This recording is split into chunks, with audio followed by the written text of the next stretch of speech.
Hey all, Ron here from Military Images Magazine with a new episode of Life on the Civil War Research Trail. A young officer with a promising future serves as colonel of a colored regiment and is killed leading his infantrymen into battle. His tragic death is mourned by his troops, who go on to further their hard earned reputation as fighting men.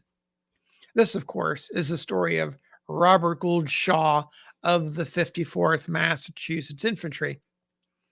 It is also the story of this man, Charles Wesley Fribley of the 8th U.S. Colored Infantry. Not a name that many people know, yet their stories are so similar, hauntingly so. They have much in common. Both were college educated. Boston born Shaw spent 3 years at Harvard, and Fribley, who was born and raised on a farm in Lycoming County, Pennsylvania, attended Dickinson Seminary in Williamsport, PA. Both began their service in 3-month regiments and became line officers in other regiments before they served as senior officers in colored infantry regiments. Shaw served in the 7th New York and the 2nd Massachusetts Infantries and rose in rank from second lieutenant to captain. Fribley served in the 11th and 84th Pennsylvania Infantries and rose in rank from sergeant to captain and adjutant. Both young men believed in ending the scourge of slavery. According to Fribley's obituary, quote, "It is known that in seeking a command of colored troops, he was actuated by the desire of aiding in the emancipation of an oppressed race and in fighting the battles of freedom as well as of constitutional government." End quote. Both men, Shaw and Fribley, became colonels in colored infantry regiments in 1863.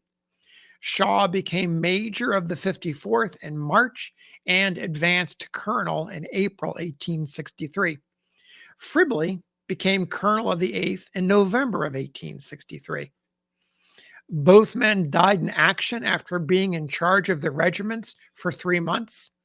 Shaw suffered his mortal wound in the assault on Fort Wagner, South Carolina, in July 1863. He died at age 25. Fribley suffered a mortal wound rallying his men in the Battle of Olustee, Florida, in February of 1864. He was age 28 when he died. According to an after action report from Olustee by Captain John Hamilton of the 3rd U.S. Artillery, quote, "Colonel Fribley had fallen, mortally wounded, some time before, and had been placed on the footboard of one of my limbers. I saw him dead and directed one of my officers to take him off, as I had to use the limber to get off one of my guns." Both men were buried with their men on the field of battle. Those who survived went on to fight with distinction other battles until the end of the war. Shaw left behind more than 200 letters. The story of him and the 54th at Fort Wagner was picked up by a newspaper reporter and spread across the North and repeated oftentimes throughout the decades. Of course, most recently in the movie Glory, which introduced Shaw and the 54th to a whole new generation of Americans. Meanwhile, the story of Fribley and the 8th at Olustee has barely been mentioned over the decades. And yet, in 1864, soon after the colonel's death, there was a song memorializing him, and it's called Hymn of the Freedmen. Under the title, or pardon me, under the title of the cover, it says, quote, "Respectfully dedicated to Mrs. Colonel Charles W. Fribley." The lyrics are by George H. Boker, and the music by an anonymous A contraband arranged by J.P. Robotham. I want to read you the lyrics because I think they speak to Fribley's dedication, his worldview, and his passion.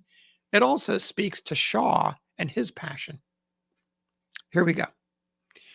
Surely God himself is risen over all the wakened world. Burst the darkness of the prison, into hell the shackles hurled. For we hear a mighty rattle fill the valleys and the hills, as the freedmen march to battle, as the God for freedom wills. God has put the word and the rifle into labor hardened hands, and we dare not stop or trifle when our God himself commands.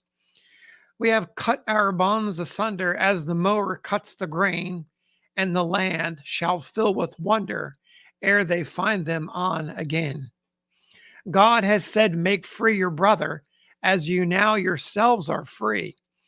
Strike for wife and sire and mother, and for children on the knee. We are worse than pagan scoffer if we fail to do the deed that God's grace so freely offers to our people's trampled seed. In the name of God who heeds us, we will crush the tyrant's power, and we trust to him who leads us in the battle's bloody hour. He will take us safely over, he will heal our wounds with balm, and the blessed dead he'll cover in the hollow of his palm. Then rally, rally, rally round the flag of liberty. We are men at last and soldiers. We are free, are free, are free. So there you have it. The story of Charles Wesley Fribley, 8th U.S. Colored Infantry, and the haunting connection to Robert Gould Shaw and the 54th Massachusetts Infantry. Thanks for listening, and we'll see you on the next episode of Life on the Civil War Research Trail.